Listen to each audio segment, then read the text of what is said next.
அழகான விளக்கம் நம்மளால் அங்க பார்க்க முடியும்.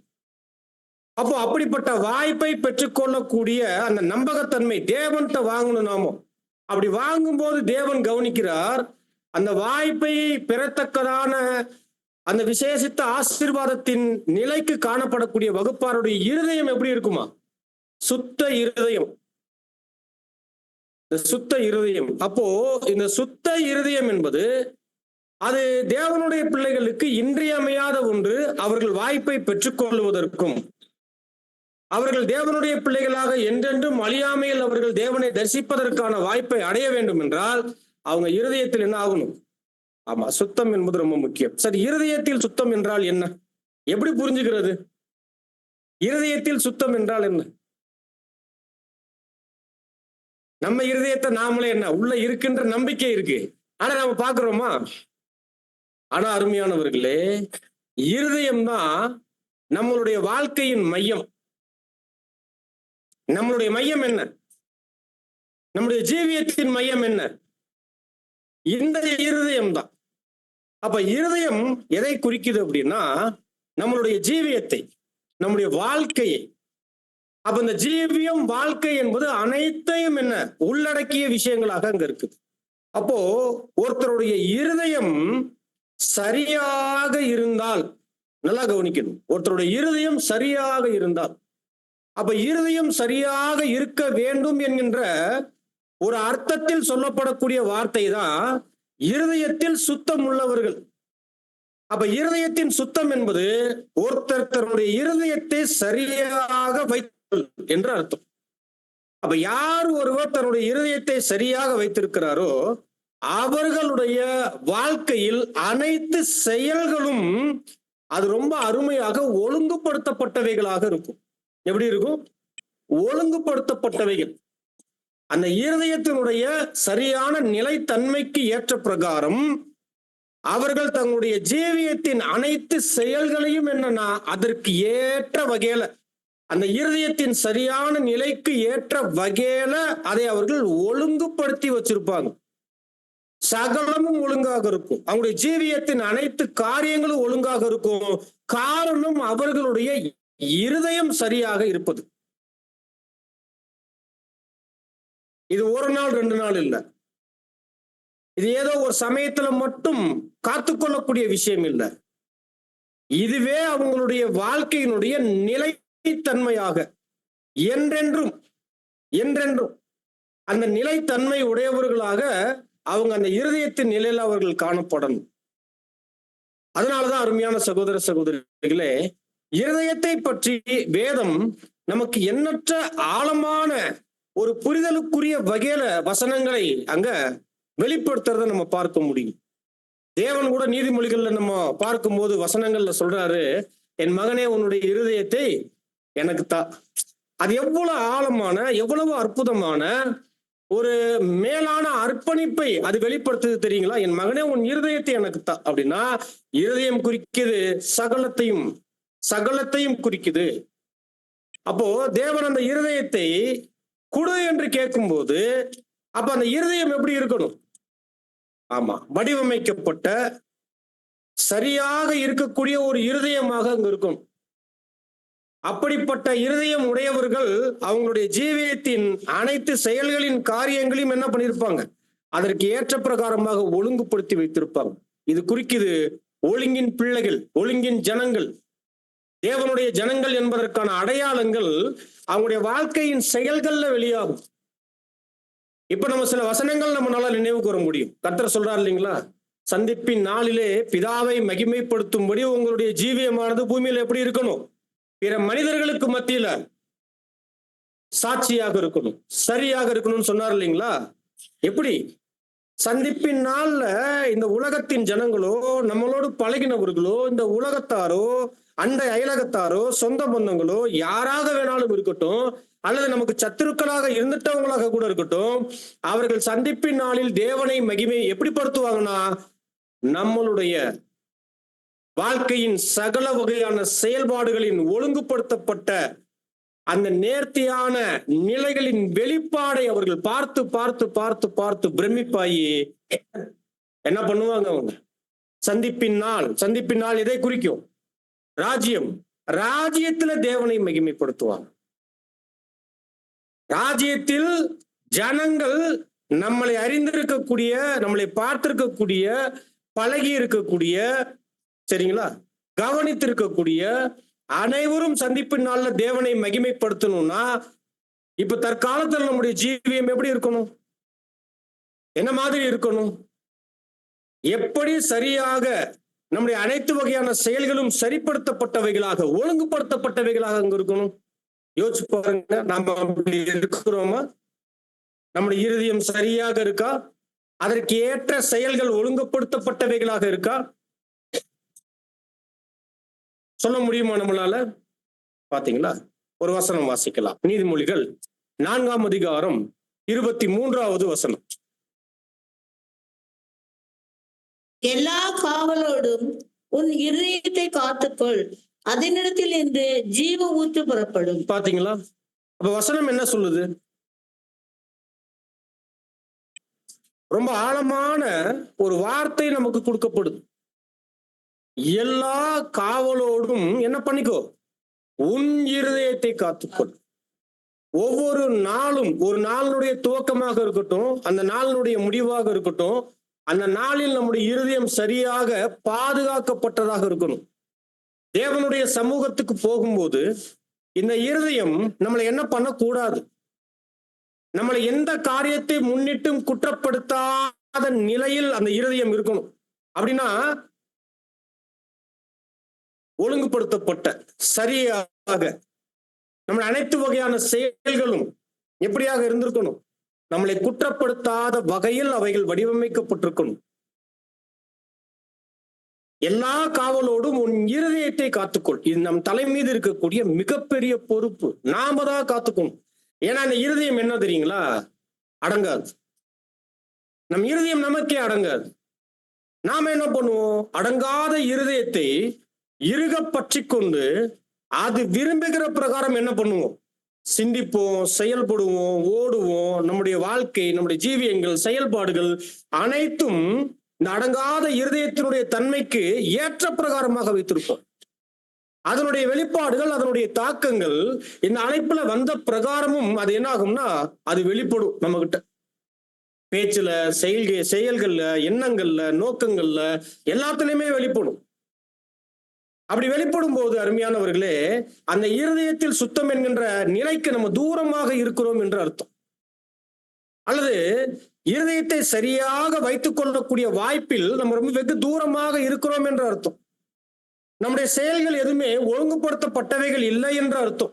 அது அப்போ நம்முடைய இருதயத்தை நம்ம என்ன பண்ணல? சரியாக பாதுகாத்து கொள்ளல. பாதுகாத்து கொண்டால் வசனம் என்ன சொல்லுது? அதனிடத்தில் இருந்து ஜீவ ஊற்று புறப்படும். அப்போ நாம தேவனுடைய கரத்துல ஒரு மேலான ஒரு ஜீவனை, ஒரு வாய்ப்பை பெறணும் அப்படின்னா இருதயம் எவ்வளவு முக்கியம்? இருதயம் ரொம்ப ரொம்ப முக்கியம். அப்ப அருமையானவர்களே, அதனாலதான் வேதம் நமக்கு மேலான வகையில் அந்த இருதயத்தின் தன்மைகளை அது காண்பிக்குது. இருதயம் இருதயம் இருதயம் இருதயம் என்று சொல்லும் போது இன்னும் நம்ம எப்படி புரிந்து கொள்ளலாம் அப்படின்னா, இருதயம் தான் நம்மளுடைய அனைத்து வகையான செயல்கள், எண்ணங்கள், வாழ்க்கையினுடைய அனைத்து வகையான காரியங்களுக்கான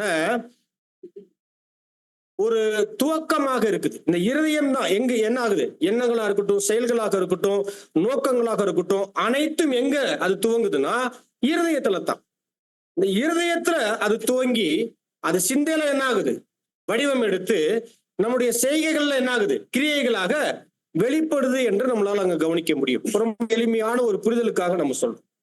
அதனாலதான் கர்த்தர் இயேசு மற்றும் அப்போஸ்தலர்களுடைய வார்த்தைகளை நம்ம ரொம்ப ஆழமாக நம்ம கவனிச்சிட்டோம் அப்படின்னா, உங்களுடைய இருதயம் மேல நோக்கியே இருக்கட்டும் அப்படின்ட்டாங்க. என்ன சொல்லிட்டாங்க? உங்களுடைய இருதயம் மேல நோக்கி இருக்கட்டும். மேலன்னா என்ன அர்த்தம்? பவுல் சொன்னார் இல்லைங்களா? மேலானவைகளை நாடுங்கள். நாடுங்கள். அந்த நாட்டம், அந்த நோக்கம், நம்முடைய இன்டென்ஷன் பேசிக்கிட்டு இருக்கிறார். மேலானவைகளை நாடுங்கள். கர்த்தர் கூட சொன்னார், உங்களுடைய பொக்கிஷத்தை எங்க சேர்த்து வைங்க? பரலோகம், மேலானவைகள். அப்போ நம்முடைய நோக்கங்களையும் நம்முடைய இருதயத்தின் காரியத்தையும் எங்க காமிக்கிறாங்க? கீழே இல்ல, மேல காமிக்கிறாங்க. அப்ப நம்முடைய இருதயம் மேல் நோக்கியே இருக்கணும். மேல் நோக்கி அப்படின்னா பரத்துக்குரியவைகளாக இருக்கணும். இன்னும் ஆழமா சொல்லணும்னா, கிறிஸ்து இயேசுவில் இருந்த சிந்தை உங்களில் இருக்க கடவுது அப்படின்னா, யோசிச்சு பாருங்க, கிறிஸ்து இயேசுவினுடைய இருதயத்தில் இருந்த சிந்தை எல்லாமே அவருடைய இருதயத்தில் எப்படி இருந்திருக்கு? அதுவே அந்த சிந்தனைகளுக்கான ஊற்றாக இருந்திருக்கு. அவர் இதயத்தில் இருந்துட்ட அந்த காரியங்கள் தான் அவருடைய சிந்தையில என்ன ஆகுது? தேவ சித்தம், தெய்வீக காரியங்கள், பரத்துக்குரியவைகள், தேவனுக்கு அடுத்தவைகள், அவருடைய திட்டத்துக்கு அடுத்தவைகள் என்று இவைகள் மட்டும்தான் அங்க இருந்துச்சு. அதை கர்த்தரை எவ்வளவு பெரிய நிலைக்கு உயர்த்துச்சு என்பதை நாம் என்ன பண்ணிட்டு இருக்கோம்? ஒவ்வொரு முறையும் நம்ம பார்க்கிறோம், படிக்கிறோம், கவனிக்கிறோம். நாம் அப்போ நம்முடைய இருதயம் மேல் நோக்கி இருக்கணும். அப்படி மேல் நோக்கி இருக்கக்கூடிய இருதயம் உடையவர்கள், அவங்களை பத்தி ரொம்ப அழகா ரீபிரிண்ட்ல 2073 சகோதரர் ரசல் அவர்கள் என்ன சொல்றாரு அப்படின்னா, அது கௌரவமான, ஒழுக்கமானதான ஒரு நிலையில் காணப்படும் என்று சொல்றார். ஒரு புது சிருஷ்டிக்கு கௌரவம்னா என்ன? ட்ரெஸ்ஸா, பணமா, வசதி வாய்ப்புகளா, படிப்பா, அந்தஸ்தா, வெள்ள தோளா? சொல்லுங்க. நீ நாக்குல ஆங்கிலம் பேசுறதா? என்ன? எது கௌரவம்? ஒரு புது சிருஷ்டிக்கு கௌரவம் என்றால் அது என்னதான்?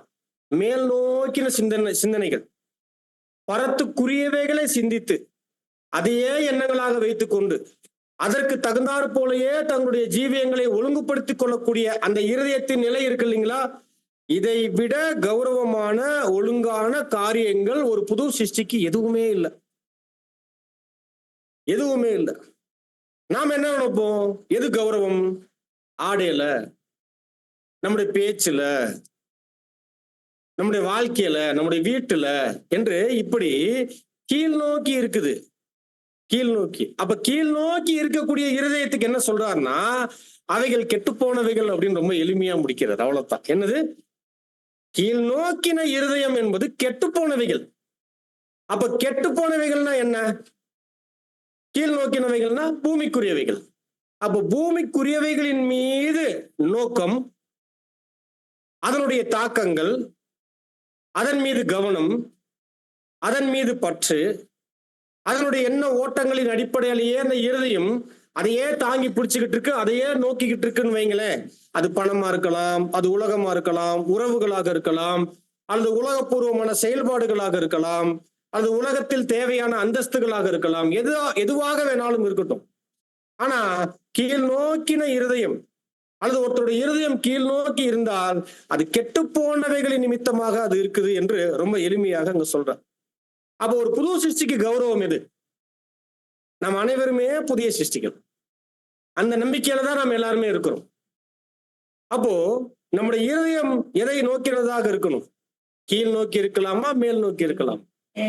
இந்த கீழ் நோக்கின இருதயம் முடிந்த அளவுக்கு ரொம்ப கீழானவைகளை நோக்கி நம்மளை இழுத்துட்டு போயிடும். ரொம்ப அற்பமானவைகளை நோக்கி இழுத்துட்டு போயிடும். கெட்டு போனவைகளுக்கு பல வகையில் அர்த்தம் கொடுக்கலாம், ஆனா தேவையில்லை. ரொம்ப சுத்த தமிழ்ல சொல்லணும்னா கொச்சைகளாக கூட நம்ம சொல்லலாம். அவ்வளோ அற்பத்தனமான காரியங்கள் எல்லாம் இருக்குது இந்த கீழ் நோக்கினவைகளுக்கு. அதையெல்லாம் நம்ம புரிந்து கொள்ளக்கூடிய பக்குவம் உடையவர்கள் தான் நாம. அப்போ நம்முடைய இருதயம் கீழ் நோக்கினவைகளாக இல்லை, சரிங்களா? மேல் நோக்கினவைகளாக இருக்கும். அப்போ மேல் நோக்கின இருதயம் தான் நமக்கு கௌரவம். அப்ப நம்ம கௌரவமா இருக்கணும். அது ஒழுக்கமானதா, ஒரு ஒழுங்கு உடையவர்களாக நம்ம இருக்கணும்னா நம்முடைய இருதயம் எதற்குரியவைகளாக இருக்கும்? பரத்துக்குரியவைகளாக மேல் நோக்கி வைத்துக் கொள்வது ரொம்ப ரொம்ப முக்கியமான ஒரு விஷயம். இன்னும் அழகா சகோதரர் இந்த ரீபிரிண்ட்ல 2074 73 தொடர்ந்து வருகிற 74 அந்த ஆர்டிக்கல்ல கூட சொல்றாரு, ஒழுக்கம் மற்றும் நிதானத்தின் இந்த வழி புதிய சிருஷ்டி நடக்க வேண்டிய அருமையான சுய மறுப்பின் குறுகிய வழியாக இவைகள் இருக்குது அப்படின்னு சொல்றாரு. அவர் என்னவா? ஒரு புது சிஷ்டின் இதயம் மேல் நோக்கி அப்படின்னா அது ஒழுங்குக்கு கௌரவத்துக்கு உட்பட்ட ஒரு நிலை என்று நம்ம பார்த்தோம் இல்லைங்களா? அப்போ ஒழுக்கம் மற்றும் நிதானத்தின் வழி இந்த வழி. எந்த வழி? குறுகிய வழி. அப்போ பாருங்க, இந்த குறுகிய வழியில், இந்த குறுகிய வழி யார் ஏற்படுத்தி கொடுத்த வழி? கர்த்தர் இயேசு அவர் சபைக்கு முன்பதாக திறந்து வைத்த வழி. சபை மாத்திரமே உட்பிரவேசித்து ஓடி முடிக்கக்கூடிய ஒரு வழி என்றால் அது என்ன? இந்த குறுகிய வழி, இந்த இடுக்கமான நெருக்கமான பாதைகள் அடங்கிய இந்த குறுகிய வழி. அப்போ இந்த வழிக்குள்ள ஒருத்தர் போகணும்னா ரொம்ப முக்கியமா என்ன தேவை? சுய மறுப்பு தேவை. சுய மறுப்புனா என்ன? மேல் நோக்கி போறதுதான் என்ன வழி? இந்த குறுகிய வழி. அது நம்ம டிவைன் பிளான்ல பார்க்க முடியும். அந்த டிவைன் பிளான்ல அந்த நேரோவை எப்படி இருக்கு? கீழே இருந்து மேல் நோக்கி அது காண்பிக்க போடப்பட்டிருக்கு இல்லைங்களா? அப்ப இது குறுகிய வழி. இந்த குறுகிய வழியில ஒருத்தர் கடந்து போவது என்பது அவர் உடன்படிக்கை பண்ணின நாளிலிருந்து அந்த உடன்படிக்கையை நிறைவேற்றக்கூடிய அந்த தருணம் வரை இது அவருடைய ஒட்டுமொத்த வாழ்க்கையும் குறிக்கும். பலியின் வாழ்க்கையை குறிக்கும். அந்த பலியின் வாழ்க்கைன்னா என்னன்னா சுயமறுப்பின் வாழ்க்கை. சுயமறுப்புனா என்ன? இந்த பாதையில போக போக இந்த பாதைக்கும் சுயத்துக்கும் சம்பந்தம் இல்லை. அப்ப இந்த சுயம் என்ன ஆகிக்கிட்டே இருக்கும்?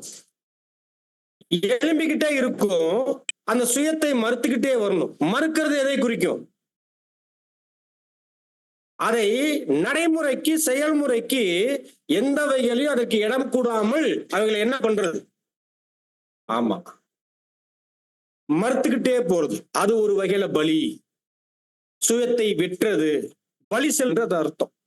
அப்ப சுயத்தை முற்றிலுமாக மறுத்து செல்லக்கூடிய இந்த குறுகிய வழியில ஒருத்தர் கடந்து போகணும்னா அவருடைய வாழ்க்கை எப்படி இருக்கணும், அல்லது அவருடைய இருதயம் எப்படி இருக்கணும்னா ஒழுக்கம் மற்றும் நிதானத்தின் ஒரு ஏற்பாட்டில் இருக்கணும். இந்த வழி என்ன? இந்த குறுகிய வழியில முழுவதும் ஒழுக்கமும் நிதானமும் தான். ஒழுக்கம் இல்லாமல் நிதானம் இல்லாமல் என்ன பண்ண முடியாது? இந்த வழியில போக முடியாது. அப்ப ஒழுக்கமும் நிதானமும் இல்லாமல் என்ன பண்ண முடியாது? சுயத்தை என்ன பண்ண முடியாது? மறுக்க முடியாது. இப்ப யோசிச்சு பாருங்க, நாமெல்லாம் இந்த பாதைக்காக தான் அர்ப்பணித்துக் கொண்டு வந்திருக்கிறோம். இந்த ஜீவியத்துல நம்ம ஓடுவதற்காக தான், இந்த பாதையில ஓடி முடிப்பதற்காக தான் நம்ம அர்ப்பணிச்சிருக்கிறோம். ஆனா சுயமறுப்பு எதளவுக்கு இருக்குது? சுயமறுப்பு எதளவுக்கு இருக்குது? யோசிச்சு பாருங்க. அதுக்கெல்லாம் முன்னோடியாகிய இயேசுவை கவனிக்கணும். அப்போஸ்தலர்களை நம்ம கவனிக்கணும். இவங்களை எல்லாம் கவனிச்சு இப்ப நாமள என்ன பண்ணணும்? ஒப்பிட்டு பார்த்து நம்முடைய ஜீவியத்தை ஒழுங்குபடுத்திக் கொள்ள வேண்டியவர்களாக, நிதானத்தோடு அவைகளை சரிப்படுத்திக் கொள்ள வேண்டியவர்களாக நம்ம இருக்கிறோம். அதனாலதான் அவங்க நமக்கு என்னவாக இருக்கிறாங்க? முன்னோடிகளாக இருக்கிறாங்க. அப்ப முன்னோடிகளாகிய நம்முடைய தலையாகிய ஆண்டவரையும் நம்முடைய அருமையான அப்போஸ்தலர்களையும் நம்ம கவனிக்கும் போது அவங்களுடைய ஜீவியத்துல முற்றிலுமாக அவங்க எப்படி இருந்திருக்கிறாங்க? ஒழுங்காகவும் நிதானமாகவும் சரியான இருதயத்தின் நிலையை உடையவர்களாக, ஒவ்வொரு நாளும் ஒவ்வொரு நொடியும் சுயத்தை மறுத்து இந்த குறுகிய வழியில் செல்லக்கூடிய ஜீவியத்தில் காணப்பட்டவர்களாக அவங்க இருந்திருக்கிறாங்க. இதே அழைப்புல தான், அதே பாதைக்குத்தான் நாமளும் அழைக்கப்பட்டிருக்கிறோம். அப்போ பாருங்க, இருதயத்தில் சுத்தம் என்பது இருதயத்தை சரியாக வைத்துக் கொள்ளுவது. அப்ப இருதயத்தை சரியாக வைத்துக் கொள்ளுவது என்றால் என்ன? அது ஒழுக்கம் மற்றும் நிதானத்தின் வழியில, அந்த குறுகிய வழியில தொடர்ந்து அது கடந்து போகக்கூடிய ஒரு ஏற்பாடாக இருக்குது என்று நம்ம பார்க்கிறோம். ஆகவே அருமையான சகோதர சகோதரிகளே, இப்படிப்பட்ட அந்த குறுகிய வழியில தொடர்ந்து முன்னேறி கொண்டிருக்கக்கூடிய ஒருவரைத்தான் தேவன் புதிய சிருஷ்டியாக ரொம்ப விசேஷமாக கவனிக்கிறார். இந்த குறுகிய பாதையில போறதுனாலேயே அவர்கள் பரலோகத்துக்கு சென்றடைந்தவர்கள் இல்ல, பரலோகத்துக்கு அவர்கள் இந்த வழியாக என்ன ஆகிட்டு இருக்கிறாங்க? பிரயாணப்பட்டுக்கிட்டு இருக்கிறாங்க. அவங்க பிரயாசத்தோடு ஓடிக்கொண்டிருக்கிறாங்க. பிரயாசத்தோடு அவங்க என்ன பண்ணிட்டு இருக்கிறாங்க? அவர்கள் சுய மறுப்பின் வாழ்க்கையை ஒவ்வொரு நாளும் மேற்கொண்டு அவர்கள் தொடர்ந்து இந்த பாதையில் அவர்கள் முன்னேறி கொண்டு இருக்கிறார்கள் என்று அர்த்தம். அப்படின்னா அவங்க எதுல இருக்கிறாங்க? மாம்சத்துல தான் இருப்பாங்க. ஆனா மேலானவைகளை நோக்கி அவங்களுடைய இருதயத்தை சீர்படுத்தி சரிப்படுத்தி ஒழுங்குபடுத்தி வைத்திருப்பதனால இந்த அருமையான விசுவாசம் மற்றும் ஒழுங்கு மற்றும் கீழ்ப்படிதலோடு இந்த பாதையில பிரவேசிக்கக்கூடிய மாம்சத்தில் காணப்படக்கூடிய இவர்களை தேவன் என்ன சொல்றார் அப்படின்னா, ரொம்ப அருமையான ஒரு வகையில இவர்களை தன்னுடைய பிள்ளைகள் என்று அவர் சொல்றார். மாம்சத்தில் இவர்கள் இருந்தாலும் இவங்க யாரு? தேவனுடைய பிள்ளைகள். எல்லாரும் இல்ல. யாரை தேவன் தன்னுடைய பிள்ளைகள் என்று சொல்றார்? புரியுதுங்களா? சுவிசேஷ யுகத்தினுடைய சபைக்கு மட்டும்தான் இந்த வாய்ப்பு, பிள்ளைகளுக்குரிய இந்த ஆசீர்வாதமானது. அப்ப யாரை பிள்ளைகள் என்று சொல்றாரு? அனைவரையும் இல்ல. இந்த பாதையில் ஓடிக்கொண்டிருப்பாங்க, மாம்சத்துல தான் இருப்பாங்க. ஆனால் தேவன் அவர்களை தன்னுடைய பிள்ளைகள் என்று சொல்றாருன்னா யோசிச்சு பாருங்க, அவங்க எப்படி இருப்பாங்க, அவங்க என்ன மாதிரி அவர்கள் காணப்படுவாங்க என்பதை நாம் கவனத்தில் வைப்பது ரொம்ப முக்கியமான ஒரு விஷயம். அப்ப அருமையான சகோதர சகோதரிகளே, அப்ப தேவன் இவர்களை பிள்ளைகள், புத்திரர்கள், என் மகனே என்று அவர் சொல்றார் அப்படின்னா, இந்த வாய்ப்பை, இந்த பாதையில நம்ம தொடர்ந்து என்ன பண்ணணும்? இந்த ஆசீர்வாதத்தை நம்ம பாதுகாப்போடு பராமரித்துக் கொள்ளணும். அதனாலதான் வசனம் சொல்லுது, எல்லா காவலோடும் உங்களுடைய இருதயத்தை என்ன பண்ணிக்கங்க, காத்துக் கொள்ளுங்க. ஒருவேளை இந்த வாய்ப்பை, இந்த ஆசீர்வாதத்தை, தேவனுடைய பிள்ளைகளுக்குரிய இந்த ஆசீர்வாதத்தை நாம மிகுந்த கவனத்தோடு நம்ம பராமரிக்க தவறிட்டோம் அப்படின்னா யோசிச்சு பாருங்க, அதனால என்ன பிரயோஜனம்? என்ன பிரயோஜனம்? ஒரு பிரயோஜனமே இல்லை. சரி, எப்படி ஒருவர் இந்த பாதையில் தங்களுடைய ஜீவியத்தை அவர்கள் பராமரித்துக் கொள்ளுவாங்க? எதன் அடிப்படையில் பராமரித்துக் கொள்ளுவாங்க? அந்த சரி செய்யப்பட்ட இருதயத்தை எப்படி அவர்கள் சரியான முறையில் இவர்கள் பராமரித்துக் கொள்ள முடியும்? எப்படி அவர்கள் பராமரிப்பாங்க அப்படின்னா ரெண்டே காரியம். இந்த ரெண்டு காரியம் தேவனுடைய திட்டத்துல தேவன் தேர்ந்தெடுக்கக்கூடிய அவருடைய விசேஷித்த ஜனங்கள் எல்லாருக்கிட்டையும் இந்த விஷயத்தை நம்ம பார்க்கலாம். வாய்ப்பு இருக்கா? அவங்க சொல்ல முடியுமா? ரெண்டு காரியத்தின் மூலியமாக அவர்கள் தேவனுடைய ஜனங்களுக்குரிய நிலையை அவங்க என்ன பண்ணிக்குவாங்கன்னா பராமரித்துக் கொள்வாங்க. இப்ப நாம தேவனுடைய பிள்ளைகள். அந்த தேவனுடைய பிள்ளைகள் என்கின்ற மேலான ஆசீர்வாதத்தை நம்முடைய வாழ்க்கையில பராமரித்துக் கொள்வதற்கு ரெண்டு விஷயம் செய்யணும். அதன் மூலியமாக இவர்கள் தங்களுடைய ஜீவியத்தை என்ன பண்ணிக்குவாங்க, அந்த வாய்ப்பை என்ன பண்ணிக்குவாங்க, பராமரித்துக் கொள்ளுவாங்க. பராமரித்தல்னா என்ன அர்த்தம்? வீடுனா என்ன பண்றோம்? பராமரிக்கிறோம் இல்லைங்களா? ஒரு நாள் பராமரிக்கலன்னா என்ன ஆகும்? ஒரு நாள் பராமரிக்கலன்னா என்ன ஆகும்? வீட்டுல குப்பையா இருக்கும், தூசியா இருக்கும், நடக்கும்போது காலெல்லாம் நெருன்னு இருக்கும், படுக்க முடியாது, தரையில உட்கார முடியாது. புரியுதுங்களா? அப்போ வீட்டை பெருக்கிறது என்பது பராமரித்தல்ல ஒரு சின்ன பாகம். ஆனா அதை அடிக்கடி என்ன பண்ணுவாங்க வீட்டுல சகோதரிகள் செய்வாங்க இல்லைங்களா? அது எவ்வளவு முக்கியமான ஒரு விஷயம். ஒரு வீட்டுல நம்ம குடியிருக்கக்கூடிய விஷயத்திற்கே அந்த வீடு என்ன பண்ணப்படுது? பராமரிக்கப்படுது, ஒழுங்கு பண்ணப்படுது, சுத்தம் பண்ணப்படுது. ஏன்? நமக்கு ஏற்ற நிலையில் அவைகள் இருக்கணும் என்று. அப்போ நம்மளுடைய ஜீவியமே என்னாக்கப்படணும்? பராமரிக்கப்படணும். அப்ப பராமரிக்கப்படவில்லை என்றால் அது என்ன ஆயிரும்?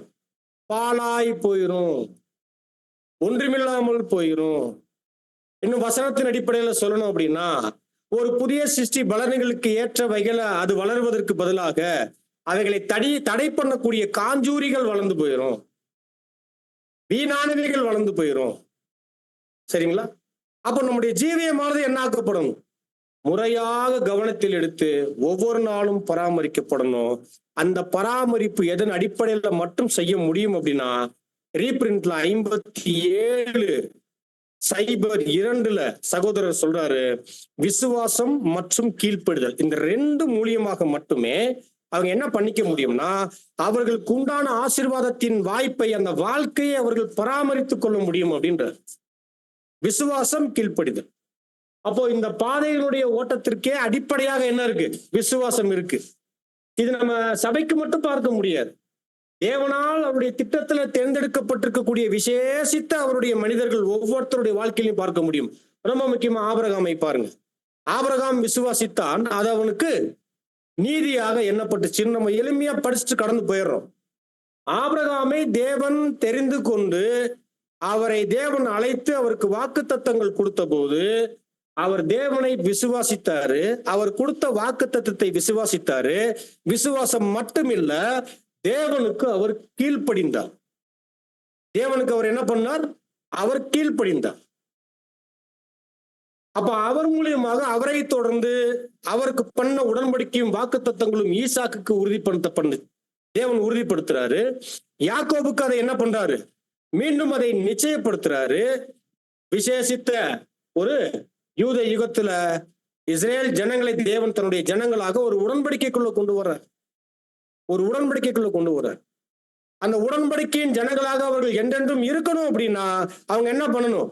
அதே விசுவாசத்திலையும் கீழ்ப்படுதலையும் இருக்கணும் என்று நம்ம பார்க்கிறோம். இதுல எண்ணற்ற தேவ மனிதர்கள், தேவனால் பயன்படுத்தப்பட்ட அவருடைய கருவிகள், தீர்க்கதரிசிகள் எல்லாருமே விசுவாசத்திலையும் கீழ்ப்படுதலையும் எப்படி வாழ்ந்து போயிருக்கிறாங்க என்று எபிரேயர் 11ஆம் அதிகாரம் நமக்கு என்ன பண்ணுது? ஒரு விசேஷித்த சாட்சியாக மேகம் போன்ற சாட்சிகள் நமக்கு இருக்கு என்று நமக்கு பதிவு பண்றதை நம்மளால அங்க பார்க்க முடியும், கவனிக்க முடியும்.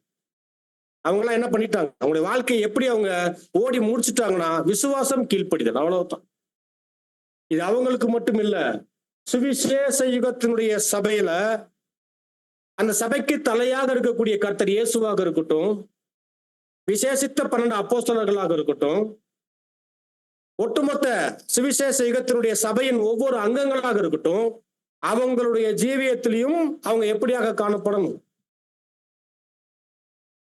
விசுவாசம், கீழ்ப்படுதல், இந்த ரெண்டும் மூலியமாக மட்டுமே அவங்களுடைய ஒழுங்குபடுத்தப்பட்ட ஜீவியத்தை, அவங்களுடைய உடன்படிக்கையின் ஜீவியத்தை, அவங்களுடைய அழைப்பை அவங்க என்ன பண்ணிக்க முடியும்? பராமரித்துக் கொள்ள முடியும்.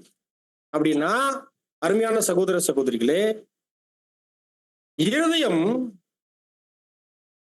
நம்மளுடைய ஜீவனை குறிக்குது, நம்முடைய வாழ்க்கையை குறிக்குது. நம்முடைய வாழ்க்கை சரியாக ஒழுங்குபடுத்தப்பட்டவைகளாக அது வடிவமைக்கப்பட்டிருக்கணும். அது பராமரிக்கப்பட வேண்டும் என்றால் அது அடிப்படையிலே நமக்கு என்ன இருக்கணும்? விசுவாசமும் தேவனுக்கு கீழ்ப்படியக்கூடிய கீழ்ப்படுதலும் இருக்கணும். அது எப்பயாவது ஒரு சமயம் இல்லை, அது நமக்கு திடீர்னு ஒரு சூழ்நிலையில வரக்கூடிய ஒரு உந்துதலின் அடிப்படையில ஒரு உணர்ச்சி வசப்பூர்வமான ஒரு விசுவாசமோ ஒரு தற்சமயத்தினுடைய ஒரு கீழ்ப்படுதலோ நம்முடைய வாழ்க்கையில அது அல்ல. மாறாக என்ன? இதை பத்தியும் ரசல் அவர்கள் எழுதுறாரு. என்ன எழுதுறாரு தெரியுங்களா? ஜெயம் கொள்ளக்கூடிய வகுப்பாரை பத்தி எழுதும்போது, முன்னொரு காலத்துல அவர்கள் சரியாக இருந்ததை வைத்து தேவன் வாய்ப்பு கொடுக்க மாட்டார். முன்னும் இப்போதும் எப்போதும் தேவனுக்கு உண்மையாக இருக்கக்கூடியவர்களுக்கு மட்டுமே இந்த வாய்ப்பு. என்னது? முன்னும் இப்போதும் எப்போதும் எப்பயுமே தேவனுக்கு உண்மையாக இருக்கக்கூடியவர்களுக்கு தான் தேவன் என்ன பண்றாரா இந்த வாய்ப்பை கொடுக்கிறார் என்று ரொம்ப தெளிவாக நாம் பார்க்கிறோம். அப்ப அந்த ஒரு வகையில நம்மளுடைய ஜீவியத்தினுடைய அடித்தளமே விசுவாசம் மற்றும் கீழ்ப்படிதல். அப்ப இந்த கீழ்ப்படுதல் எப்படி இருக்கணும்? அப்ப விசுவாசம் மற்றும் கீழ்ப்படுதல் மூலியமாக மட்டுமே குமாரத்துவம் என்னாக்கப்படும்? பராமரிக்கப்படும். அப்ப நம்மளை தேவன் குமாரர்களாக அழைச்சிருக்கிறார், அவருடைய பிள்ளைகளாக அழைச்சிருக்கிறார். அப்ப இந்த ஒரு விசேஷித்த ஆசீர்வாதத்தை எதனால மட்டுமே பராமரித்துக் கொள்ள முடியும்? விசுவாசம் மற்றும் கீழ்ப்படிதல். இந்த விசுவாசம் எப்படி இருக்கும்னு தெரியுங்களா? இந்த விசுவாசத்தையே நம்முடைய வாழ்க்கையின் அடித்தளமாக வைத்துக் கொள்ளணும்.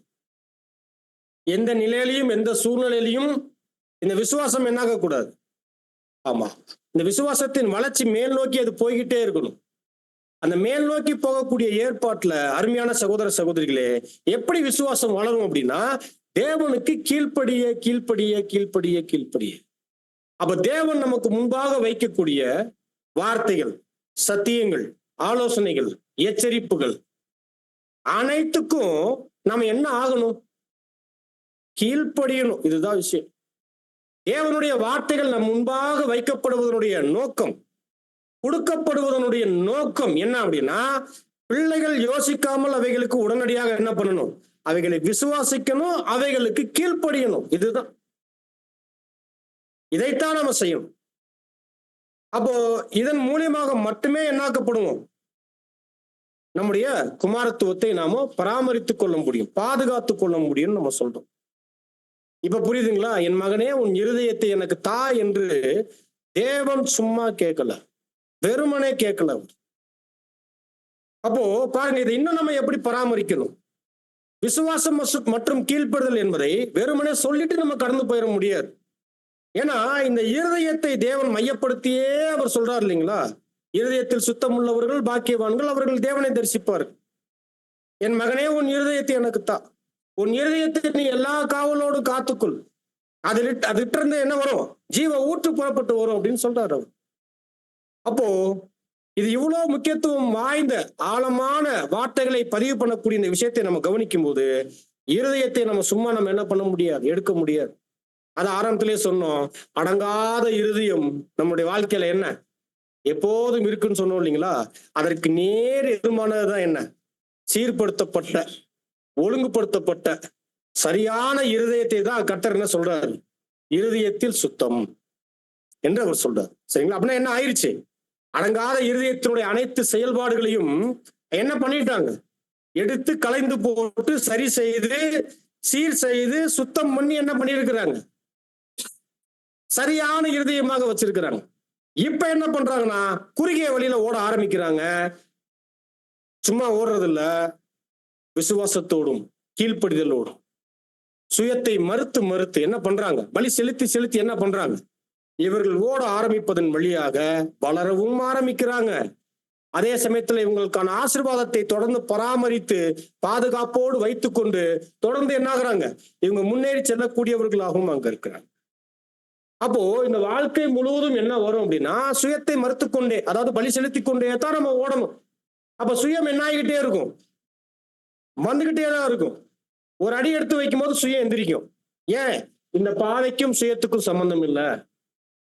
இந்த குறுகிய பாதைக்கும் சுயத்துக்கும் என்ன இல்லை, இந்த மாம்சத்துக்கு என்ன இல்லை, சம்பந்தம் இல்லை. அதனாலதான் இந்த பாதையினுடைய முடிவுல மாம்சம் என்ன ஆகுது? தடை பண்ணப்படுது. இந்த பாதையினுடைய முடிவுல எது தகுதியா மாறுது? புதிய சிந்தை தகுதியாக மாறிடுது. அதனாலதான் தேவன் புதிய சிந்தைக்கு புதிய மேனியை கொடுத்துடுறாரு. மாம்சத்துக்கு மரணத்தை கொடுத்து என்ன பண்ணிடுறாரு? ஆமா, இல்லாமல் பண்ணிடுறாரு. அப்ப இந்த பாதை முழுவதும் மாம்சத்துல இருப்பதுனால இந்த பாதைக்கே சம்பந்தம் இல்லாத ஒரு வாய்ப்புக்குள்ள, ஒரு வாழ்க்கைக்குள்ள என்னைய கொண்டு போயிட்டு இருக்கிற அப்படின்னு இந்த மாம்சம் என்ன பண்ண ஆரம்பிக்கும்? ஒவ்வொரு அடியிலையும் எந்திரிச்சு எந்திரிச்சு சுயத்தை என்ன பண்ணிக்கிட்டே இருக்கும்? அது எலும்பி வந்துகிட்டே இருக்கும். நம்மளுடைய வேலை என்னவாகவே இருக்கணும்? மாம்சத்தில் இருந்து கொண்டே சுயத்தை மறுத்துக்கிட்டே இருக்கணும். இதுதான் ரொம்ப பெரிய சவாலான விஷயம். அப்படி இந்த பாதையில போகும்போது என்ன வரும் தெரியுங்களா? ரொம்ப முக்கியமா மனதில் இருக்கக்கூடிய பாசம், அது ஒரு சுயம் பெரிய அளவுல அப்படியே எலும்பும். பெரிய அளவுல எலும்பும். மனதுல வச்சிருப்போம் பாசம். எதன் மீது வச்சிருப்போம்? உலகத்தின் மீதோ அல்லது குடும்பத்தின் மீதோ அல்லது பிள்ளைகளின் மீதோ சொந்த பந்தங்களின் மீதோ ஒரு மிகப்பெரிய அளவுல ஒரு பாசம் இருக்கும் தெரியுங்களா? மனதின் பாசம் அப்படின்னு. இந்த அழைப்புல போறவங்க இவங்க எப்படி இருப்பாங்கன்னா, தேவனை மட்டுமே பிரதானப்படுத்தி அனைவரையும் அன்பு செய்யக்கூடிய இருதயம் இருந்தாலும், ஆனா எவைகளும் இந்த பாதைக்கு தடைகளாக இல்லாதபடிக்கு மாம்சத்தின்படியான மனதின் பாசம் இருக்கு இல்லைங்களா, இதை தேவன்கிட்ட ஷிஃப்ட் பண்ணிடுவாங்க. என்ன பண்ணிடுவாங்க? தேவன்கிட்ட அதை கொண்டு போயிடுவாங்க. அப்ப அவங்களுடைய மனதின் பாசம் என்னவாக மாறிடும்? தேவன் மீது, இந்த பாதையின் மீது, இந்த பாதையில அடுத்தவர்கள் எடுத்து வைக்கக்கூடிய அந்த அடியினுடைய அனுபவங்களின் மீது, அதில் தேவன் நடத்தக்கூடிய நடத்துதலின் மீது, சரிங்களா, தேவன் தருகிற அனுபவத்தின் மீது, அந்த அனுபவத்தின் வழியாக தேவன் அவர்களை உருவாக்குறாரு இல்லைங்களா, அந்த உருவாக்கக்கூடிய விஷயத்துல இவர்கள் வளரும் போது இவங்களுக்கு என்ன ஆகும்? தேவன் என்ன நோக்கத்திற்காக நம் மீது கொண்டிருக்கக்கூடிய இந்த விசேஷித்த அன்பு அக்கறையின் அந்த விளைவாக தேவன் நம்மளை உருவாக்குறாரு இல்லைங்களா, அதையெல்லாம் பார்க்க பார்க்க கவனிக்க கவனிக்க இவங்க என்ன ஆவாங்க? இவங்களுடைய மனதின் பாசம் இந்த பாதைக்குள்ள வர்றதுக்கு முன்னாடி எப்படி இருக்கும் இந்த மனதின் பாசம்? ஆனா இதெல்லாம் இப்ப என்ன ஆகும் அப்படின்னா, தேவன் பேர்ல அது அங்க போக ஆரம்பிக்கும். இதெல்லாம் நம்ம கவனிக்க வேண்டிய விஷயம். அதே போல இந்த பாதையில போகும்போது இந்த சரீரம், இந்த மாம்சம், பவுல் சொன்னது போல ரோமர் 12:1 இணங்கின பிரகாரமாக பரிசுத்தமாகவும் தேவனுக்கு பிரியமாக மட்டுமே என்ன பண்ணுவாங்க? பலி செலுத்தும்படியாக இந்த சரீரத்தை, இந்த உடலை என்ன பண்ண ஆரம்பிச்சிருவாங்க? தேவன்கிட்ட கொடுக்க ஆரம்பிச்சிருவாங்க. அப்ப இந்த சரீரம், இந்த சரீரத்தினுடைய பலன் இதனுடைய சகல வகையான ஆரோக்கியம் சகலத்தையும் என்ன பண்ண ஆரம்பிச்சிருவாங்கன்னா, தேவ சித்தத்திற்காக இந்த வழியில் முன்னேறி செல்லுவதற்காக மட்டுமே இந்த ஒரு சரீரத்தினுடைய எல்லா பிரயாசங்கள் சக்திகளை அவங்க என்ன பண்ண ஆரம்பிப்பாங்க, பயன்படுத்த ஆரம்பிப்பாங்க. அது மட்டும் இல்ல, இந்த பாதையில வரும்போது சும்மா வர்றதில்ல. இந்த உலகத்துல நமக்குன்னு சில மரியாதையான விஷயங்கள் எல்லாமே இருக்கும். இந்த உலகத்துல நமக்குன்னு மரியாதையான விஷயங்கள் என்னென்னமோ இருக்கும். அவைகளையும் சேர்த்து எடுத்துட்டு என்ன பண்ணுவாங்கன்னா, தெய்வீக காரியத்திற்காக இந்த பாதையில் முன்னேறி செல்லுவதற்காக அவைகளையும் சேர்த்து எடுத்துட்டு வந்துடுவாங்க. அதை உலகத்துல வச்சு உலகத்துல பாதுகாத்து உலகத்துல அவங்களுக்கான நிலைகளை ஏற்படுத்திக் கொள்ள மாட்டாங்க. அவர்களுக்கு உலகத்துல எதெல்லாம் தங்களுக்கு மரியாதையானவைகளாக தோணுதோ எல்லாவற்றையும் என்ன பண்ணுவாங்க, தேவ சித்தத்திற்காக கொடுத்துருவாங்க. அதே போல அவர்கள் பெற்றிருக்கக்கூடிய பொக்கிஷம், பொக்கிஷம்னா என்ன சொல்லலாம், நீங்க தான் சொல்லணும். பொக்கிஷம்னா என்ன? நம்மளுடைய வளமைகள், நம்முடைய வளம், நம்மளுடைய ப்ராப்பர்ட்டிஸ், நம்முடைய சொத்துக்கள், நம்முடைய பணம், எதுவாக வேணாலும் இருக்கட்டும், இவைகளும் என்ன ஆகும், என் மகனே உன் இருதயத்தை தா என்பது சும்மா இல்லை. இதையெல்லாம் இன்னைக்கு இந்த பொக்கிஷத்தை எல்லாம் பயங்கரமாக பேணி பாதுகாக்கக்கூடிய விஷயம் இருக்கு இல்லைங்களா? ஆக்சுவலி இந்த குறுகிய பாதையில போகக்கூடியவங்க அந்த சுயத்தை மறுக்கிறாங்க இல்லைங்களா? அந்த சுயத்தை மறுத்து கடந்து செல்லக்கூடிய இந்த அருமையான இந்த குறுகிய வழியில இவர்கள் தங்களுடைய பொக்கிஷத்தை என்ன பண்ணிருப்பாங்க, ஒரு சமயத்துல அது அவங்களுடைய இருதயமா இருந்துச்சு. இப்ப இவங்க என்ன பண்ணிட்டாங்க, தேவன் என் மகனே உன் இருதயத்தை தா என்று சொல்லும் போது இப்ப இந்த பொக்கிஷமும் எந்த பாதைக்கு வந்துருச்சு, இந்த குறுகிய வழியின் பாதைக்கு வந்துருச்சு. அவங்களுடைய உடைமைகளா இருக்கட்டும், அவங்களுடைய சொத்து பத்துக்களா இருக்கட்டும், இப்ப அவங்க என்ன பண்ணுவாங்கன்னா அந்த பூமியில அதை பராமரிக்கிறதுக்கான திட்டங்கள் பண்ண மாட்டாங்க. இந்த பாதையில் முன்னேறி செல்லுவதற்கான வாய்ப்பில் இந்த பொக்கிஷங்களை என்ன பண்ணிடுவாங்க, அவங்க கொடுத்துருவாங்க, அர்ப்பணிச்சிருவாங்க. அதுவும் அர்ப்பணிப்புக்குள்ள காணப்படும். என்ன இருக்கும், அதுவும் அர்ப்பணிப்புக்குள்ள காணப்படணும். நாம டிசைட் பண்ண முடியாது, நம்முடைய பொக்கிஷங்களின் பேர்ல நாம என்ன பண்ண முடியாது, நாம முடிவெடுக்க முடியாது. நாம கணக்கு தேவன்கிட்ட தான் கொடுக்கணும். எப்ப உடன்படிக்கை பண்ணணுமோ, நம்முடைய பணமா இருக்கட்டும், நம்முடைய உடைமைகளா இருக்கட்டும், நம்முடைய அனைத்து வகையான செழிப்பான நிலைகள் எவைகளாக வேணாலும் இருக்கட்டும், அவைகளின் மீது முடிவெடுக்கக்கூடிய உரிமைகள் அதிகாரங்கள் இல்ல, கணக்கு கொடுக்க வேண்டிய பொறுப்பு மட்டுமே நமக்கு இருக்கு. நாம அப்படி செய்யறோமா? அப்படி இருக்கா? இருக்கா? பாத்தீங்களா? அப்போ இவைகள் அடுத்து ரொம்ப முக்கியம், நேரம். நேரம் நேரம் என்று சொல்லும் போது இது எவ்வளவு முக்கியம். ஒரு மனுஷன் பூமியில அவர் என்ன எண்ணிக்கொண்டிருக்கிறாரோ, என்ன ஜீவியம் வாழ்வதற்கு அவர் விரும்புகிறாரோ, அதற்கு விசேஷமா அவர் பயன்படுத்திக் கொள்வதே என்னதான், நேரம் தான். பணம், நேரத்தை செலவு பண்றாரு. அவருடைய நோக்கத்தை அவருடைய வாழ்க்கையில செயல்படுத்துவதற்கு அவர் என்ன பண்றாரு, நேரத்தை செலவு பண்றாரு, அதிகமா எடுக்கிறார். அப்போ இந்த நேரமானது இந்த பாதைக்கு வரும்போது மற்ற காரியங்களை விட இந்த குறுகிய பாதைக்கு இந்த நேரமானது என்னாக்கப்படும். ஆமா, முழுவதுமாக அவைகள் சரியான வகையில் அந்த நேரங்கள் கொடுக்கப்படும். ஒரு புதிய சிருஷ்டி உதாரணத்துக்கு சொல்லணும்னா அவங்களுடைய தனிப்பட்ட ஜெபமாக இருக்கட்டும், அவங்களுடைய தேவ சித்தம் செய்யக்கூடிய காரியங்களாக இருக்கட்டும், முறையாக தேவ சமூகத்தில் அமர்ந்து அனுதினமும் தேவனுடைய வார்த்தைகளை படித்து தியானித்து அவைகளை ஒரு உணவாக உட்கொள்ளக்கூடிய அந்த வளர்ச்சி சார்ந்த ஏற்பாட்டுல அதுக்கு அவங்க கொடுக்கக்கூடிய நேரங்களாக இருக்கட்டும், சபையின் கூடுகைகளுக்கு அவர்கள் கொடுக்கக்கூடிய நேரங்களாக இருக்கட்டும், ஊழியங்களுக்கு அவர்கள் கொடுக்கக்கூடிய நேரங்களாக இருக்கட்டும், சகோதர சகோதரிகளுக்காக பலியின் வாய்ப்பில் அவர்கள் கொடுக்கக்கூடிய நேரங்களாக இருக்கட்டும், அதெல்லாம் என்ன ஆகும், சரியாக அந்த குறுகிய பாதையில அந்த நேரம் அங்க காணப்படும். இருதயத்தை தானா சும்மா இல்ல, ஏன்னா இருதயத்துக்குள்ளதான் என்ன இருக்குது, எல்லாமே இருக்குது. அப்ப அந்த நேரம் முதலாவது எங்க போகுது, ஆமா இந்த பாதைக்கான ஏற்பாட்டுக்குள்ள அங்க போகுது. அப்ப முறையாக இருக்கக்கூடிய ஒருவர் திடீர்னு பிரதர் எனக்கு நேரம் இல்லை அப்படின்னு என்ன பண்ண மாட்டார்னா, அவர் இந்த பாதைக்கான வாய்ப்புல முன்னேறி செல்லக்கூடியவர் அவர் சொல்ல மாட்டார், அல்லது நேரம் இருந்தும் விரயம் பண்ண மாட்டார். அல்லது நேரம் இருந்தும் மற்றவைகளுக்கு கொடுக்க மாட்டார். உலகத்திற்கோ மற்ற காரியங்களுக்கோ வேலைகளுக்கோ ரொம்ப முக்கியமான காரியம் என்று சொல்லக்கூடிய எவைகளுக்கும் அவர் என்ன பண்ண மாட்டார். தேவ காரியம், தெய்வீக ஏற்பாடு, தங்களுடைய அர்ப்பணிப்பு, தங்களுடைய ஜெபங்கள், தங்களுடைய ஊழியங்கள், சபையின் கூடுகைகள் என்று வரும்போது இவைகளுக்கு கொடுக்கக்கூடிய நேரங்கள்ல அவர்களுக்கு உலகத்துல எப்படிப்பட்ட ஆதாயங்கள் இருந்தாலும் என்ன பண்ணுவாங்க, கீழ் நோக்கின இருதயமாக அவைகளை வைத்துக்கொண்டு கெட்டு போனவைகளின் மீது அவங்க நோக்கம் வைக்காமல் இவங்க மேல் நோக்கி போறதுனால அவங்க என்ன பண்ண ஆரம்பிச்சிருவாங்க, சீச்சி கீழ் நோக்கின விஷயங்கள் வேணான்னு என்ன பண்ண மாட்டாங்க, அதை திரும்பி கூட பார்க்க மாட்டாங்க. புரியுதுங்களா? கெட்டு போனதை நம்ம திரும்பி பார்ப்போமா? அது போல என்ன பண்ணுவாங்க, ஆமா, மேல் நோக்கினவைகளுக்கு இவர்கள் கொடுக்கக்கூடிய நேரங்கள் ரொம்ப முக்கியம். அடுத்து திறமைகள் எல்லாருக்கிட்டையுமே இருக்கு. ஒவ்வொரு வகையான திறமைகள் இருக்கு. என்ன செய்யலாம், என்ன வாய்ப்பு இருக்கு, தேவன் நமக்கு முன்பாக என்ன வச்சிருக்கிறார், எல்லாருக்குமே வாய்ப்பு இருக்கு. மனம் முவந்து செய்யக்கூடிய வேலைகள், ஊழியங்கள் இருக்கு. சத்தமில்லாமல் வந்து செய்யக்கூடிய ஊழியங்கள் இருக்கு. அமைதியோடு செஞ்சுட்டு போகக்கூடிய ஊழியங்கள் இருக்கு.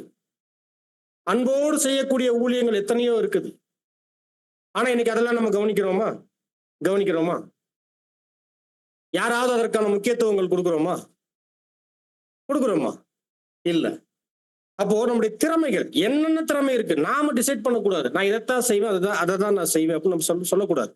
தேவன் நம் முன்பாக எதை வைக்கிறாரோ அவைகள் செய்வதற்கான வாய்ப்புகளும் திராணிகளும் இருக்கு என்று வரும்போது அவைகள் என்ன பண்ணிடணும், நம்முடைய திறமைகள் அந்த இடத்துல என்ன இருக்குதோ அந்த திறமைகளை நம்ம என்ன பண்ணணும், இந்த பாதையில நாம பயன்படுத்தணும்.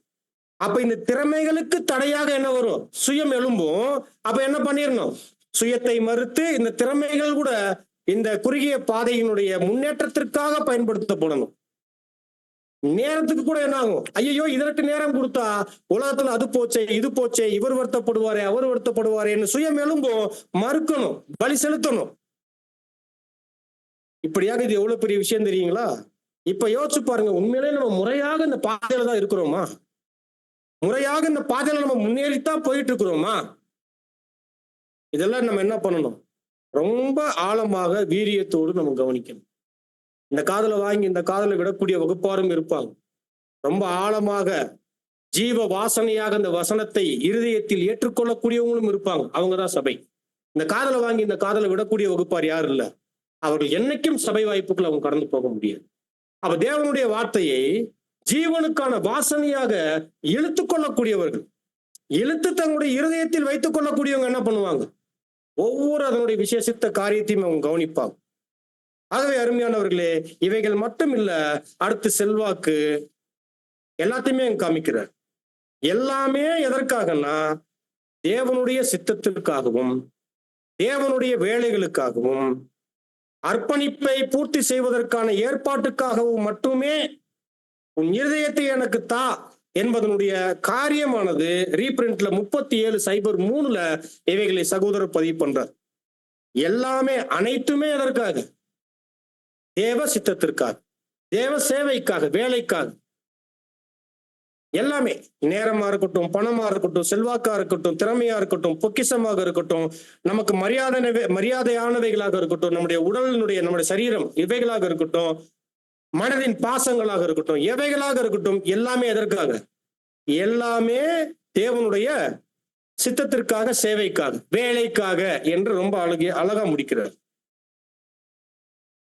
10ல் 1 பங்கெல்லாம் இல்ல, 10மே 10ல் 1 பங்கெல்லாம் இல்ல, 10மே அப்படின்னா எல்லாத்தையுமே என்பதுதான் நமக்கான ஏற்பாடு.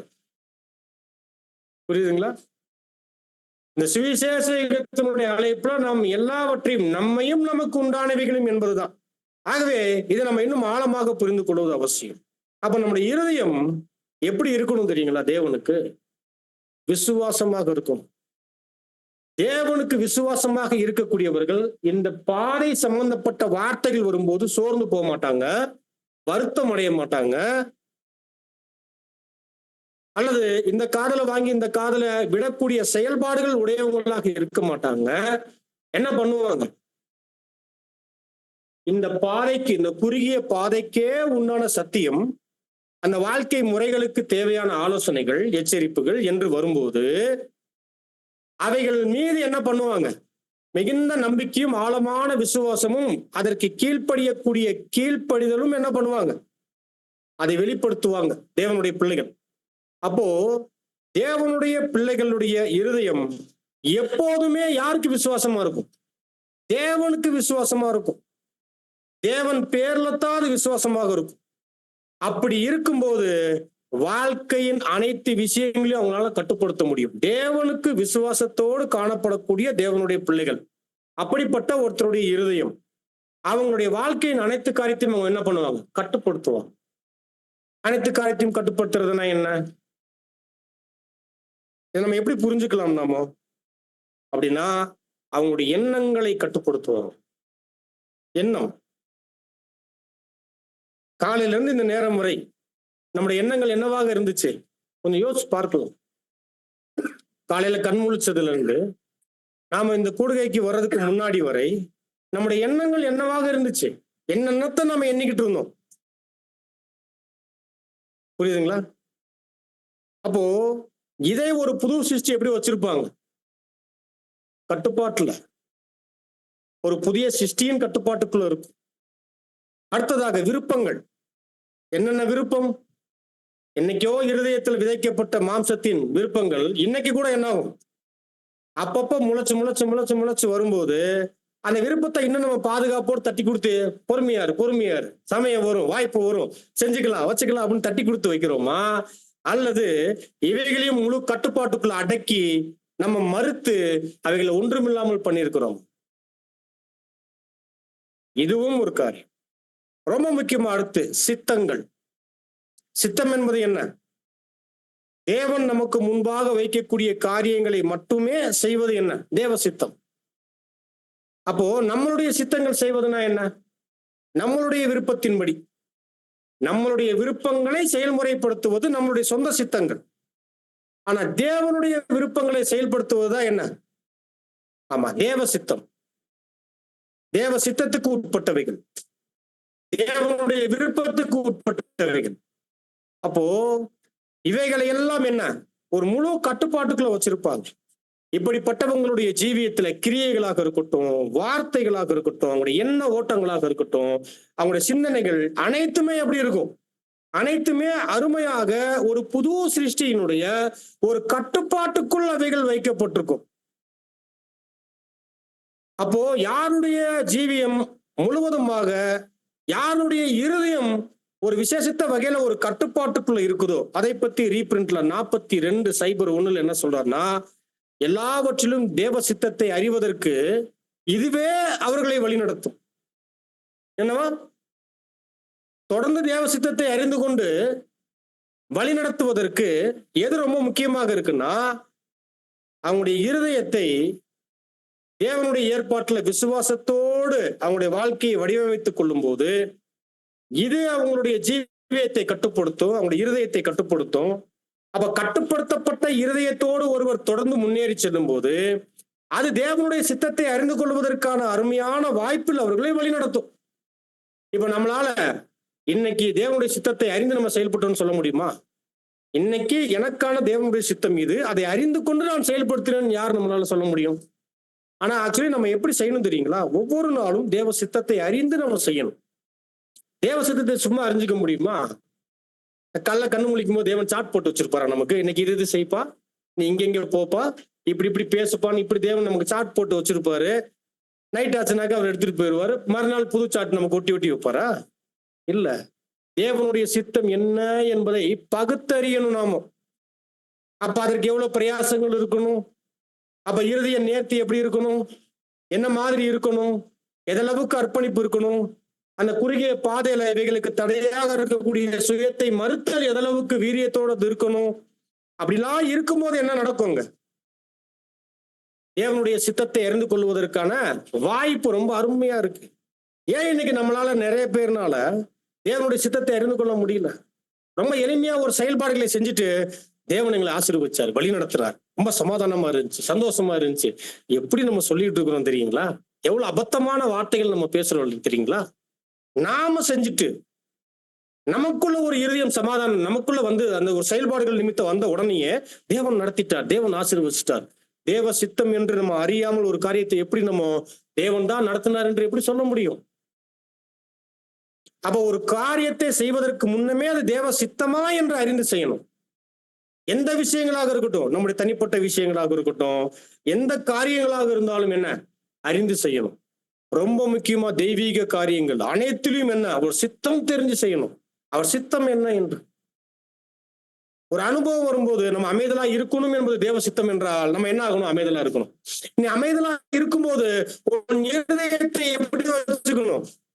நீ ஆரோக்கியமா வச்சுக்கணும் என்பது தேவ சித்தம் என்றால் ஆரோக்கியமா வச்சுக்கணும். இதெல்லாம் நம்ம யோசிக்கிறோமா? யோசிக்க மாட்டோம். ஒரு அனுபவம் தான் என்ன பண்ணுவோம்? நாமளும் மாறிடுவோம். இருதயம் என்ன ஆகாது? சொன்ன பேச்சு கேட்காது. அது அங்கேயும் இங்கும் ஓடிக்கிட்டு அலைஞ்சுக்கிட்டு சுபாவம் மாறிடும், குணங்கள் மாறிடும், எண்ணங்கள் மாறிடும், செயல்பாடுகள் மாறிடும். இதெல்லாம் நம்ம கிட்ட இருக்கக்கூடிய இயல்பான விஷயங்கள். ஆனா தேவன் அப்படி வைக்கிறது இல்லை. ஒரு அனுபவம் கொடுத்தால் தேவன் என்ன சொல்லுவார்? நீ இப்படி இருக்கணும் சொல்லுவார். தேவ சித்தம் அறியணும். இப்படி இருக்கும்போது உன் இருதயம் இப்படியாக இருக்கணும், உன் பார்வை இப்படி இருக்கணும், உன் பேச்சு இப்படி இருக்கணும். தேவன் சொல்லும் போது அதை என்ன பண்ணணும்? அதற்கு தகுந்தாற் போல நம்ம காணப்படணும். அப்படிலாம் இருக்கிறோமா? பாத்தீங்களா? அப்ப இதெல்லாம் அருமையானவர்களே ரொம்ப வீரியத்தோடு நம்ம யோசிக்க வேண்டிய விஷயம். அப்ப இருதயம் ஜீவனுக்கு மையம். அதனாலதான் ஏதாவது ஒரு கஷ்டம் வந்துச்சுன்னா எங்க கை வைக்கிறோம்? நெஞ்சில கை வைக்கிறோம். ஏன்? ஒரு அனுபவம் வந்து எங்க கையை வைக்கிறோம்? நெஞ்சில கை வைக்கிறோம். ஏன்? இருதயம் இங்கதான் இருக்கு. யாருமே வந்து இந்த சைடுலாம் கை வைக்க மாட்டோம். இருதயம் எங்க இருக்கோ அங்கதான் கை வைப்போம். ஏன்? உண்மையிலேயே ஜீவனுக்கு மையம் அதுதான். இருதயம் இல்லாட்டினா உள்ள எத்தனை பார்ட்ஸ் இருந்தாலும் வேலையாகாது. இருதயம் ஜீவனுக்கான மையம். அப்போ பாருங்க, தேவன் நம்முடைய வாழ்க்கையின் மையமாக இருக்கணும்ன்றதா அதனுடைய அடையாளம். என் மகனே உன் இருதயத்தை எனக்கு தாய் என்றால் அதனுடைய அடையாளம் என்ன? தேவன் நம்மளுடைய வாழ்க்கையின் மையமாக இருக்கணும். அப்ப நம்முடைய வாழ்க்கையில தேவன் தான் மையமாக இருக்கிறாரா? அவர் தான் இருதயம் போல இருக்கிறாரா? அவர் தான் எல்லாவுமாக இருக்கிறாரா? இதை நாம ரொம்ப அதிகமாக அருமையானவர்களே நாம் சிந்திக்க வேண்டியவங்களாக நாம் இருக்கணும். பாருங்க, இந்த இருதயத்தை பத்தி கர்த்தர் இயேசு 12ஆம் அதிகாரம் மத்தேயுல பேசும்போது ரொம்ப அழகா பேசுறாரு. ஒரு வார்த்தையை பத்தி பேசும்போது கூட ஒரு வார்த்தை கூட எங்க இருந்து வரும் அப்படின்றத பேசுறாரு பாருங்க. மத்தேயு 12ஆம் அதிகாரத்துல 34 இருந்து 37 வரை நீங்க வாசிங்க.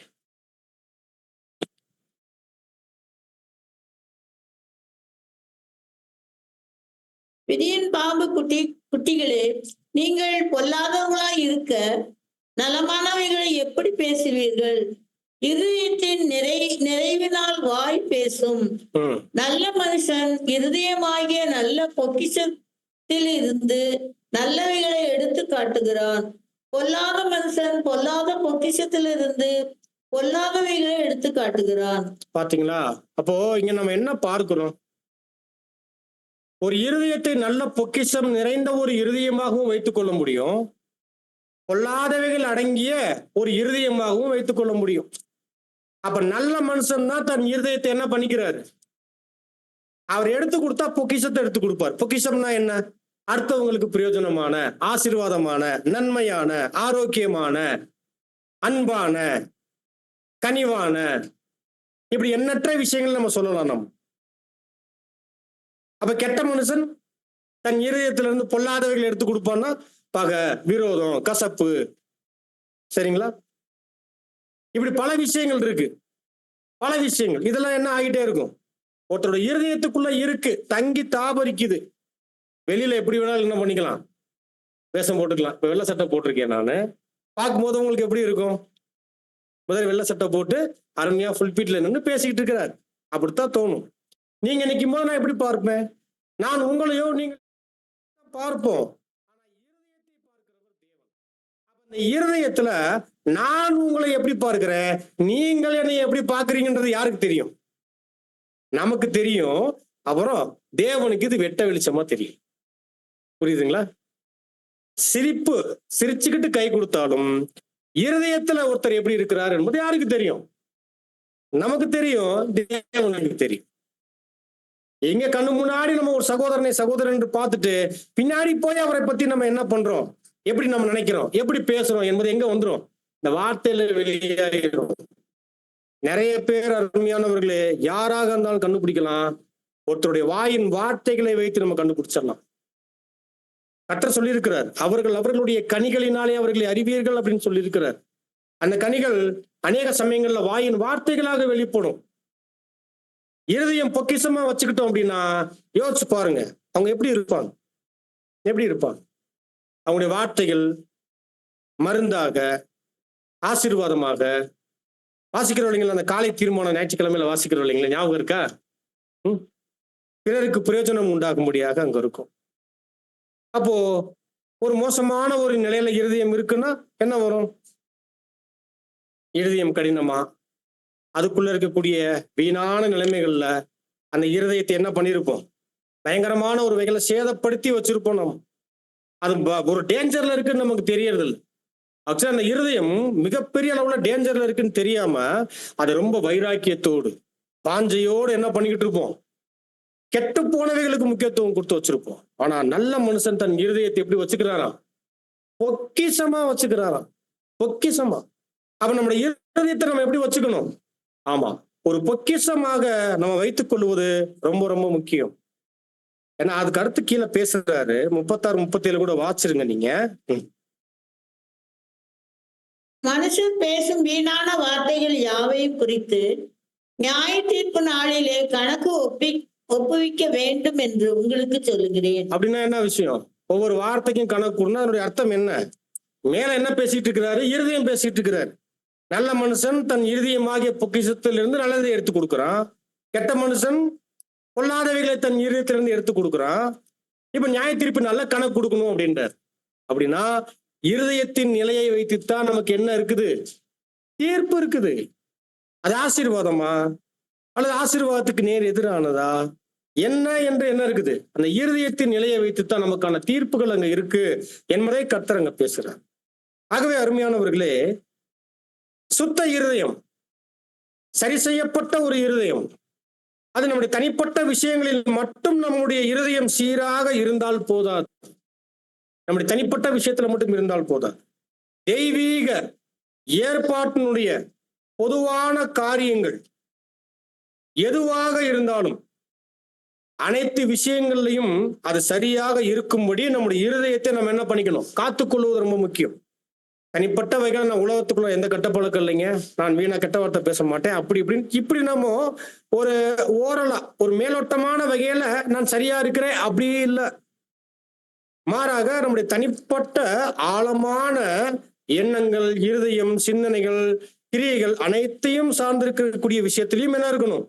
இந்த இருதயமானது சரி செய்யப்பட்ட இருதயமாக இருக்கணும்.